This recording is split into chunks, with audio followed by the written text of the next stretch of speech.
Hopefully you all can see that. um, so yeah, my name is Kelly Limbaugh and I'm a PT here at Good Shepherd. I work in our outpatient neuro department, and I have been on a team that has been seeing folks post-COVID since March of last year. I'm so happy to be with you all tonight, and I will get into it. See if I can advance my slide. Here we go.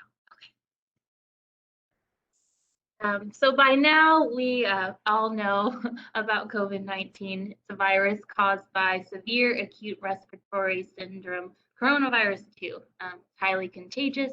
It spreads through respiratory droplets released when someone infected coughs, sneezes, or talks. Here are the common symptoms of COVID. We all know them well: fever, cough, fatigue, shortness of breath, loss of taste or smell. Here are just some additional common symptoms as a result of COVID-19.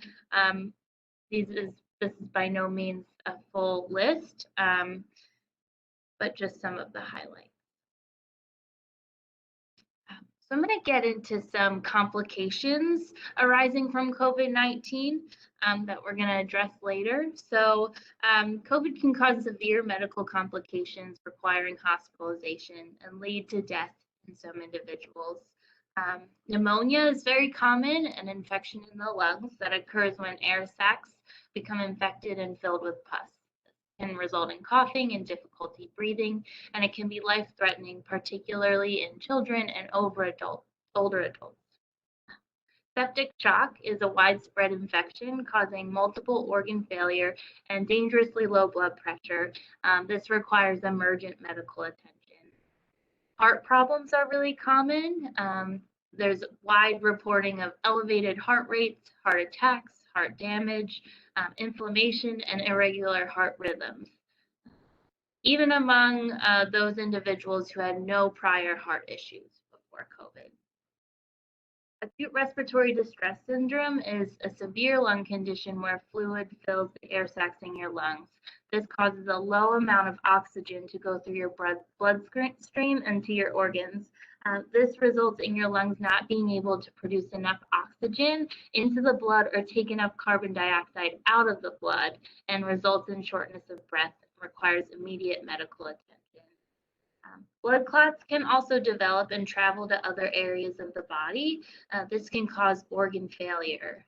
Clotting is your body's normal, natural way to stop bleeding, but when clots break free, they can cut blood supply to essential organs, such as the lung, causing a pulmonary embolism, or the brain, causing a stroke. And we've actually seen many individuals post-stroke in my department who initially had COVID and had a blood clot causing a stroke. Kidney damage is also very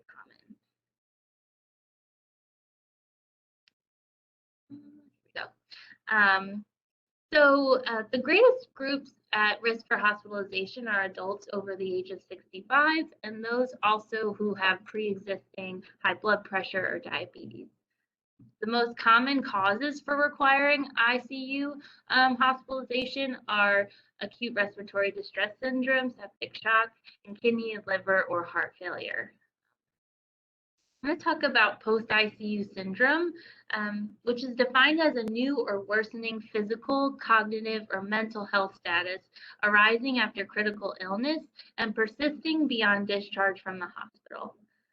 This often results in severe weakness and sensory changes that can affect mobility and function long term. Post-ICU syndrome can also cause deconditioning or the decreased ability to be active during exercise. It can also cause tightening of muscles, ligaments, and joints, which limit mobility. It makes for an inability to change positions for long periods of time, which can cause pressure sores, and delirium can also arise, which is confusion and reduced awareness of the environment. Also very common to have long-term psychological effects, including depression, PTSD, and anxiety.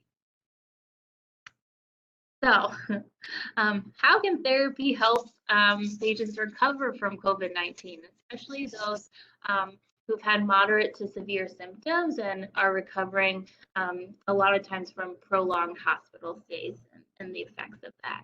Um, Rehabilitation professionals and facilities play an important role in helping speed recovery for these survivors and address the residual impairments that they may have. So this slide is just showing all the different body systems that COVID-19 has the potential to affect.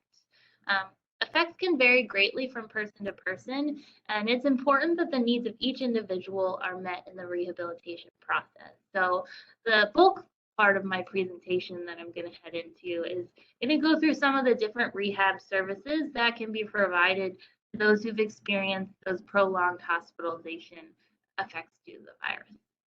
So I'm going to start with pulmonary rehab. So shortness of breath is one of the most common symptoms associated with COVID. It can persist well after hospitalization and when the virus is actually active. Shortness of breath could be due to decreased mobility of the trunk and the rib cage, which limits lung expansion, or weakness of respiratory muscles. This can also lead to decreased ability to cough up secretions and make people prone to infection. One thing that can help with shortness of breath and overall breathing efficiency is learning to use the diaphragm muscle. The diaphragm is a dome-shaped muscle at the bottom of the lung cavity. When it contracts, it increases the volume of the cavity and allows the lungs to expand. And it also enables more effective use of the lower lobes of the lungs. So everyone who's on with me, I just wanted to do a quick exercise. We're all going to practice diaphragmatic breathing. So if you're sitting and able to sit up nice and tall in your chair at the edge of your seat, place both hands on your lower abdomen. Maintaining a nice posture, I want you to focus on breathing in through your nose. And as you breathe in, your belly should expand out into your hands. Then breathe out through your mouth, and your belly should kind of go back down as the air comes out. Breathe in, belly expands into your hands. Breathe out, belly goes back down.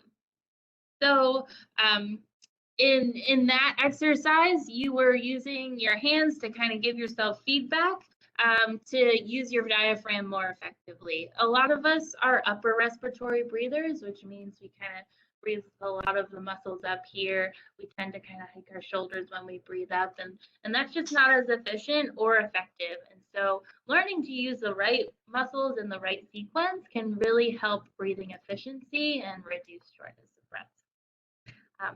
So we can work on targeted strengthening for those respiratory muscles of the trunk.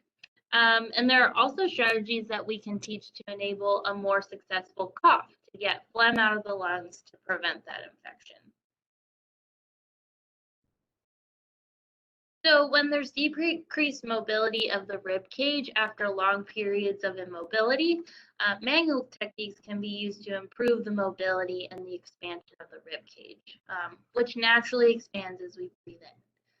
Also, postural retraining can work on activating the muscles responsible for maintaining upright posture, which is essential for breathing efficiency. We talked about strengthening the muscles that we use for breathing. There are special devices that can be used for resistance training. The one pictured here is an example of an affordable device that can be purchased online. It allows you to add varying amounts of resistance to inspiration and expiration to build up muscle strength. So speaking of strength, obviously individuals after prolonged hospitalization can have weakness due to immobility in a lot of the major muscle groups. This can limit ability to move around independently and complete daily tasks. So physical and occupational therapy assess strength and can work on strengthening in a safe environment while monitoring vitals and incorporate strengthening into meaningful and goal-oriented activities. Just to touch on the monitoring of vitals, this is essential when returning to a strength training program. Oftentimes we see blood pressure and heart rate spiking and oxygenation of blood levels dropping. And so it's really important to have a medical professional monitoring an individual as they're getting back into strength training after COVID. Moving into cardiovascular endurance training, because we know about the potential negative effects on the heart from COVID, it's important that individuals be cleared by a cardiologist or other physician after prolonged hospitalization to start a cardio program. And when that's the case, low to moderate intensity exercise have been shown to be very effective in getting folks back up to the stamina that they need to complete their daily tasks and get back to their prior level of function. Again, monitoring of vitals is key and really essential in reinitiating that cardio program. Breathing techniques and strategies can be utilized to optimize pulmonary functioning during these activities. Next, balance training. We talked previously about significant changes in muscle strength and sensation that can arise in cases of COVID, and these can have a profound impact on balance and safety. Physical therapy can provide balance training in a safe but challenging environment to improve stability. This can be done in a very low-tech way, like reviewing a home exercise program that someone can implement at home, and also in high-tech ways, teaching individuals retraining balance in systems like this one pictured here, called the Bertec balance system. This system utilizes visual screens and moving force plates to objectively assess and treat balance impairments. Moving on, functional training. Again, much of physical and occupational therapy post-COVID is focused on really individualized care and working towards meaningful functional goals and returning to independence, especially with activities of daily living like dressing, bathing, cooking, and cleaning. So we can do that in a lot of different ways, stimulate a lot of different home environments. In terms of being able to walk and perform transitional movements, we really like to use dynamic body weight support system that's pictured to the far left. The overhead harness can be used to safely work on walking and transitional movements and balance, and also give a bit of support to those who can't perform those movements on their own quite yet. I've used this a lot with folks who are recovering from that prolonged hospitalization, and it's a great way to get back to working on functional movements as you're trying to progress your isolated muscle strength. Next. Pelvic health training. So the weakening of muscles that individuals with COVID can experience also applies to the pelvic muscles that control the bladder. So stress incontinence occurs when these muscles are weak, and activities like coughing, sneezing, or exercise can cause leaking of urine. So pelvic health therapy is a specialized type of therapy we offer at Good Shepherd, where you can work on building up the strength and work on activation of these muscles to help with bladder control. So trouble swallowing can arise after a period of mechanical ventilation due to decreased strength of the swallowing muscles. Speech therapists can assist with diagnosing and providing interventions for those with swallowing difficulties. Pictured right is a system called vital stimulation. It's electrical stimulation that helps promote activation of these swallowing muscles. So you can see she has electrodes on that are encouraging those muscles to activate as she's drinking a glass of water.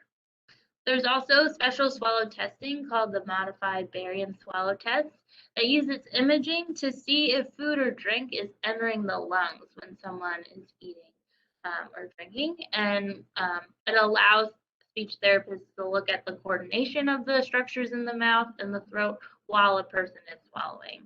Based on this test, recommendations can be made about whether or not an individual may benefit from altering his or her diet to prevent aspiration and stay safe.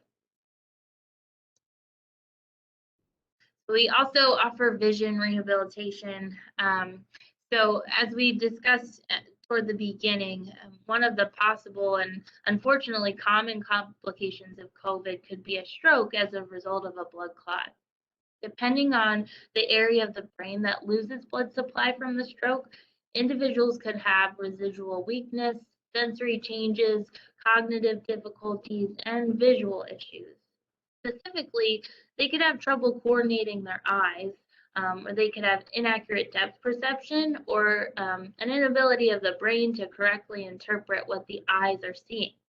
These impairments could affect balance, posture, gross and fine motor coordination, and the ability to read. Our vision program includes a team of OTs and PTs who work with a neurooptometrist to diagnose and provide interventions for these individuals. Vision therapy can work on coordinating and strengthening the muscles of the eyes, as well as utilizing special lenses to improve eye function. Touch on cognitive therapy.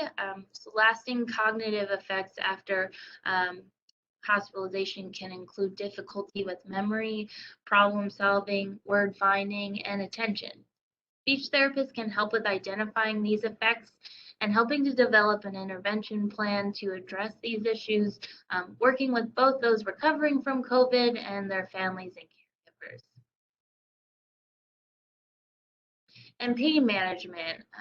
Pain can arise due to long periods of immobility, tightening of tissues, and presence of arthritis. Therapy can use modalities to assist with pain control. It can also include manual techniques for improving joint mobility and muscle flexibility, and targeted exercise to improve strength and stability to support the joints of the body, as well as education about possible lifestyle modifications for optimal pain management. So I do have a case example of actually one of the first few individuals we saw in our department back in April of 2020. So this is a 74-year-old female who contracted COVID while returning home from a cruise to the Bahamas. Her ship docked in a New York City port. And so the initial symptoms she experienced were fever, shortness of breath, and I believe those were the top two. And she ended up being hospitalized on 2 days later after the first onset of her symptoms because the shortness of breath had just progressed. And she needed supplemental oxygen. She ended up being in the ICU with mechanical ventilation in a semi-induced coma for over 2 weeks. Fortunately, she recovered and was discharged from acute care once medically stable, then completed an 8-day inpatient rehab stay at Good Shepherd's Rehab Hospital. Once she was discharged home, at that point she initiated outpatient telehealth therapies, partly because she was still in quarantine when she returned home. And that was the point where I met her in the outpatient telehealth session. And so during my PT evaluation, she described some of her greatest symptoms and limiters at this point were shortness of breath with exertion. Although she lived alone and did all the housework independently prior, her son had moved in with her and was performing all cooking and cleaning activities. She really noted a change in her voice. She was used to having a loud, firm voice, and she felt like she sounded really soft and that she didn't sound like herself. She had tingling in her feet, and just generalized weakness, which made her feel unsteady while she was walking around her apartment. Fortunately, her apartment was all on one floor, so she didn't need to do stairs, but she wasn't able to negotiate the stairs that were outside in her apartment complex due to weakness. So at that time, the interventions that we started with in physical therapy was teaching diaphragmatic breathing, postural stretching and strengthening to optimize her efficiency of breathing. I had her on a progressive strength training program in the major muscle groups of her limbs and trunk. She started static and dynamic balance training to improve her stability when walking around, and also functional mobility training, and a lot of education and inclusion of her son, so that she could safely start her stair negotiation, and they could kind of take on longer outdoor walks together to work on her endurance.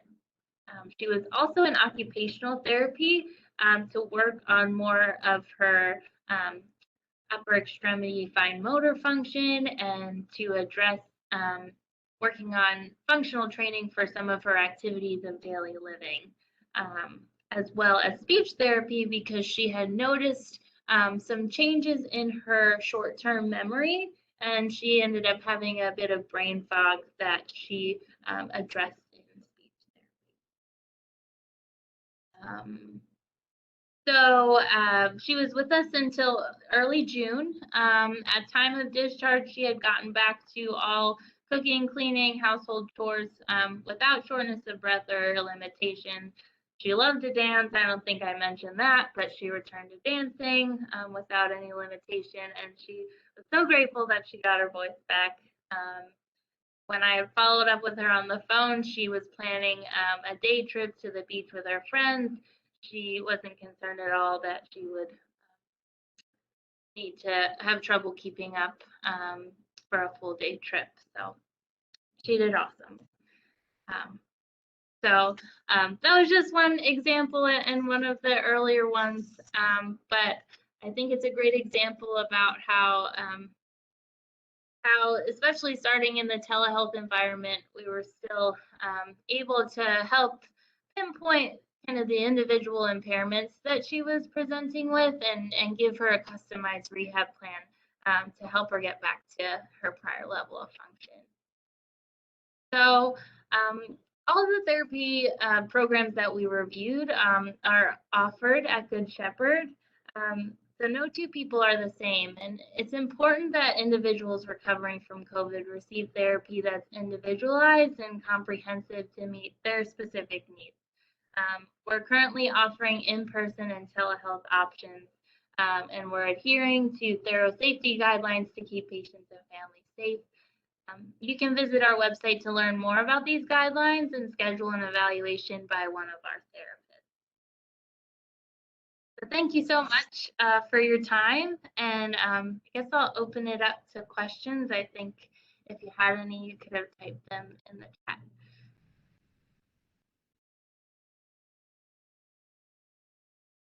All right, we have one question from somebody who would like to know if they need a doctor recommendation or a prescription from a doctor for therapy, or if they can just call directly for therapy.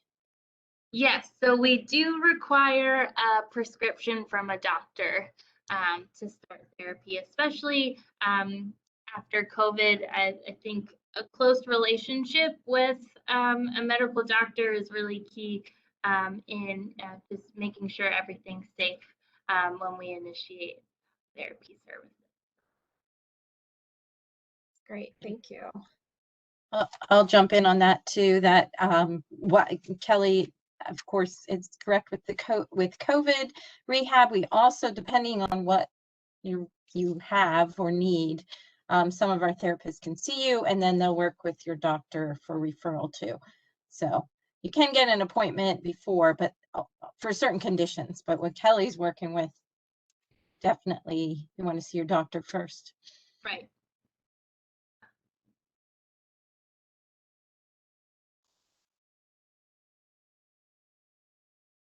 All right, we'll give about 30 seconds if anyone else has any questions you'd like to ask.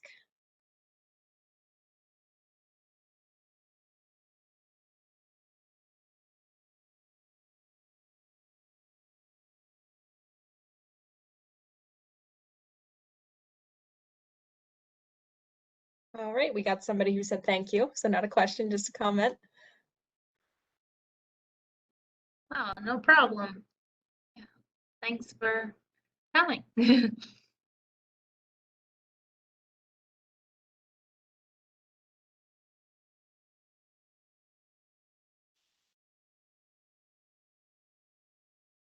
ask one more time. Any other questions? Did you see any, Emily?